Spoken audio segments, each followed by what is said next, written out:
So, what do you have? You have these three entities. The public, being government, the private, which can be corporations, along with foundations, along with non-governmental organizations, and they come together and they determine that they are going to buy, for example, a sewer. You see, the city of Atlanta, Georgia, for example, let's just fly with this one.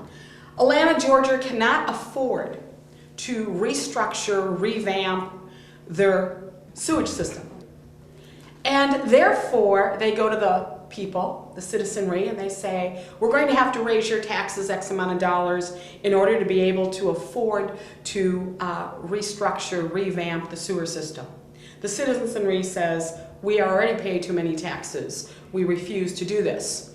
And so they go back to the drawing board, and then, amazingly, they will come up with some innovative idea. You always look for that word, innovative. And sure enough, as you read through, they will talk about how, for example, Boeing Corporation is going to partner with the city of Atlanta and the state of Georgia to help with their sewer system.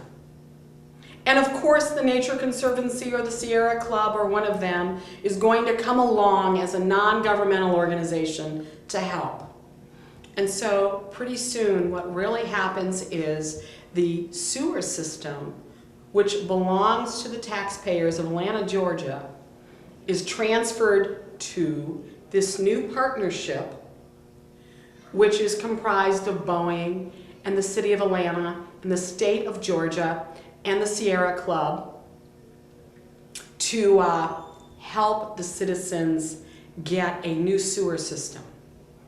Now, what happens in a public-private partnership besides the transfer of that asset? Well, the little old lady who receives her sewer bill goes into shock and calls up and says, I'm sorry, I can't afford this. What is going to happen? She is now going to be talking to someone who represents this new partnership. And what is their goal? Profit. No longer service, because that was the goal of government. And they will say, well, we're so sorry, but these are our new rates. Thank you very much. But what else has happened? That part of government that used to represent the taxpayers who bought that sewer system is now silent. And there is no representative government in a public-private partnership because the goal is not to serve the people. The goal is to make a profit at any price. And so over the years, what I have seen in many, many documents at every turn, even in the 2008 credit crises, what are you hearing? You're hearing the words public and private. They must come together. And whenever you hear that combination, public and private, they're talking public-private partnership. And so we have over 70 years after John Maynard Keynes, who basically told Roosevelt that the way to get out of the Great Depression that would be to deficit spend, we now have every level of government. County, local, state, federal, all levels of government are broke. And therefore, they are now ripe to start selling their assets to these public-private partnerships. And what happens? The whole structure of government that our forefathers put in place starts to become diluted little by little by little, until at some point we won't even recognize government. Is this a mistake? I don't think so. Not based on all the documents and the conferences that I've covered over the last 15 years. That there are also international public-private partnerships. And they will include, for example, the United States, the United Nations. They can include maybe 10 or 15 other countries. They can include 1, 2, 10, 20 non-governmental organizations. They can include all kinds of associations and foundations and corporations. And there are now transnational public-private partnerships being set up worldwide.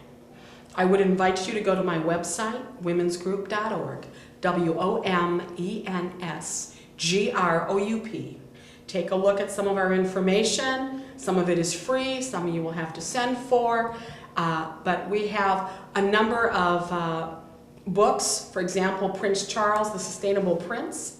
That was my first book, and it was written all about sustainable development and public-private partnership. And then we have a follow-up called Sustainable Development, The Greatest Lie of the 21st Century. That talks about public-private partnership as well. It also talks about these global, transnational, public-private partnerships. Now, how do we fight it? We have to be alert. We have to be alert.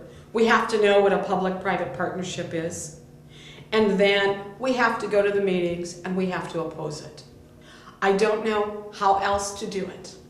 You see, that little old lady who asked Franklin, as they were debating what kind of structure of government the 13 colonies would have, and she said, "Mr. Franklin, what kind of government do we have?"